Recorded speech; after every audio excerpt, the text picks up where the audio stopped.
आज माथे पर नजर में बादलों को साध कर, आज माथे पर नजर में बादलों को साध कर रख दिए तुमने तरल संगीत से निर्मित अधर, झिलमिलाती आरती के दीपकों की छांव में बांसुरी रखी हुई जो भागवत के पृष्ठ तरह तरह के थे। और वो इतने लोकप्रिय हुए कि सब लोग छुप छुप के अपने माता पिता से छुपा के उनको पढ़ते थे। काफ़ी लोगों ने अरबिक और अंग्रेजी के अलावा उर्दू छोड़ के हिंदी इसलिए सीखी कि वो चंद्रकांता और चंद्रकांता संतति पढ़ सके। तो इन महानुभावों को हमें याद रखना चाहिए। उसी वक्त एक महाकवि मैथिली शरण गुप्त हमारी अंतरात्मा को झकझोर रहे थे। वो ये बता रहे थे कि भारतीय भाषाएं कितने क्या सौष्ठव है, उनमें कितनी उनमें संभावनाएं हैं अभिव्यक्ति की। उनकी कुछ पंक्तियां मुझे याद आ रही हैं, बड़ी सटीक हैं आज के इस समय पे जब हिंदी के विकास की हम बात कर रहे हैं। हम कौन थे, क्या हो गए हैं और क्या होंगे अभी।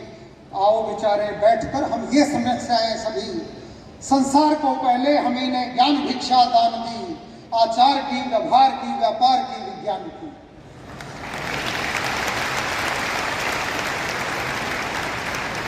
हिंदी के गौरव सम ये पंक्तियां जिस वक्त हिंदुस्तान में लिखी जा रही थी, उसी वक्त हिंदी में एक उपन्यासकार और प्रचलित हो रहे थे, प्रेमचंद जी, जो लिखते उर्दू में थे लेकिन हिंदी के उपन्यास के रूप में उनको हम जानते हैं।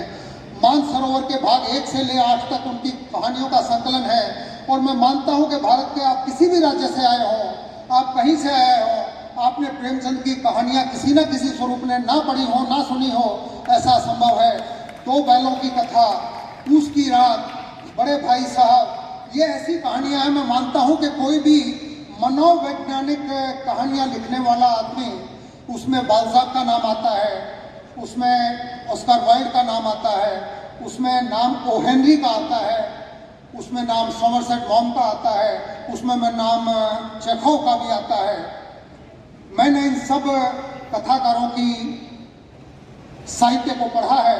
मैं मानता हूं कि प्रेमचंद इन सबसे कम समकक्ष हैं। यदि इनसे उतरते नहीं, इनसे चढ़ते नहीं है तो इनसे उतरते भी नहीं है।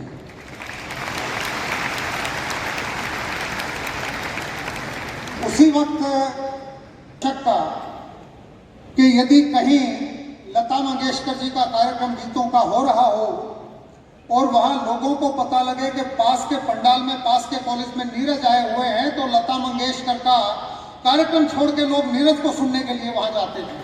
पत्ते पत्ते से आश्कारा है, नियते बागवां दुरुस्त नहीं, वरना गुलशन पे हक हमारा है। वाह वाह सर, वाह, क्या बात है। मैं पिछले 32 साल से गुजरात में रहता हूँ, क्योंकि मेरा काडर IPS भारतीय पुलिस सेवा में गुजरात है।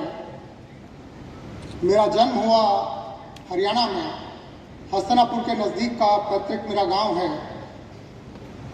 बचपन में जो भाषा हम बोलते थे, या तो हरियाणवी थी या खड़ी बोली मेरठ की हिंदी थी।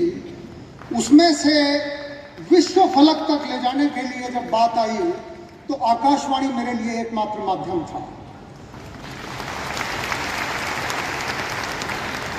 और आकाशवाणी की हिंदी सेवा को जब हमने सुना तो उस पर क्या शानदार अनुपम साहित्यिक कृतियों को सुनने का मौका मिला।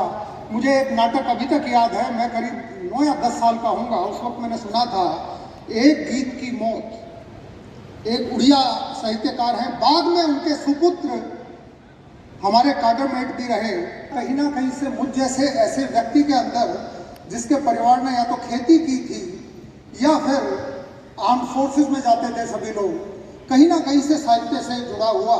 तो हिंदी साहित्य, आकाशवाणी सेवा और उसके साथ साथ जो पढ़ाई लिखाई थोड़ी शुरू हुई, वहाँ से मुझे लगता है कि एक राष्ट्रीय और विश्व फलक की अनुभूति हमें होनी शुरू हुई।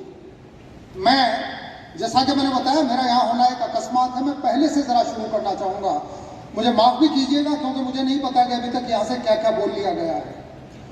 हिंदी भाषा का जब प्रश्न आता है, हिंदी की जननी संस्कृत है, सर्वविदित बात है। लगभग 1500 ईस्वी पूर्व से लेके 500 ईस्वी पूर्व तक भारत में संस्कृत ही बोली जाती थी, जिसके दो स्वरूप थे, एक वैदिक और एक लौकिक। लौकिक यानी आम आदमी जिस तरह से बोलते थे, वैदिक यानी वो विद्वान जो व्याकरण के भी पंडित थे और जिनका गहन अभ्यास था सभी का, वैज्ञानिक तरीके से जो संस्कृत लिखते थे, बोलते थे। आम आदमी ने उससे थोड़े बच के लिखना शुरू किया और वही उस काल के साहित्य की